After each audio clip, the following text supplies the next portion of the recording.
Now, when it comes to the proposed 6.3% increase to Hamilton's tax budget, Mayor Andrea Horwath says some projects cannot be pushed off any longer. Kelly Botelho sat down with the mayor today to talk about taxes, the homelessness crisis, and the city's main priorities for this year. Thanks for doing this with us, Mayor, today. Absolutely, my pleasure. In a one-on-one interview, Mayor Andrea Horwath laid out the city's plans for 2025. Is there one issue that stands out to you that has to be top of the agenda this year? Well, there's a couple, and you'll see them reflected in the 2025 budget, in fact. One is infrastructure. We've unfortunately not been investing enough in our infrastructure over the years, and so we need to play catch-up. Housing and homelessness, of course. I don't think anybody would be surprised to know that that's an issue. On homelessness, Horwath says the city has expanded the number of beds available in shelters and are currently setting up 40 tiny homes at the Barton Tiffany site.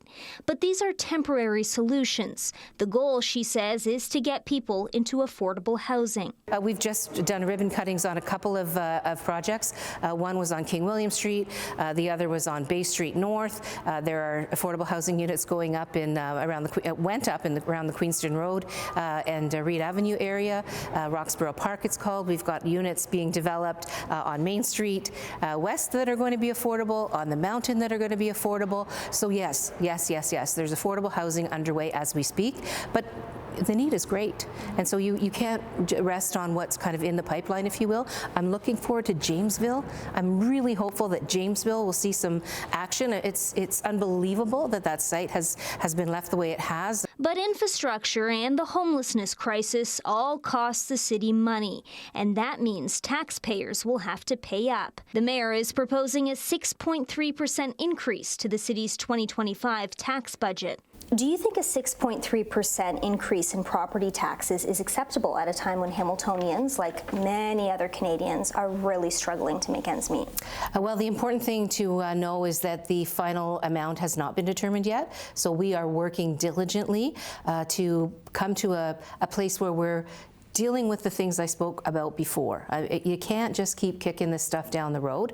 When you do that, you end up with roads that are a mess, which is what we have, right? You end up with infrastructure that is going to cost billions and billions of dollars to upgrade because it hasn't been properly maintained over the years. So these are real things that this city needs to address. And so it's really necessary to finally start to pay the piper when it comes to the infrastructure. Housing. I want to say clearly that the fact is a lot of the services that we're paying for at the municipal tax base, like off of the property taxpayer, don't belong on property taxes. I've been clear about that.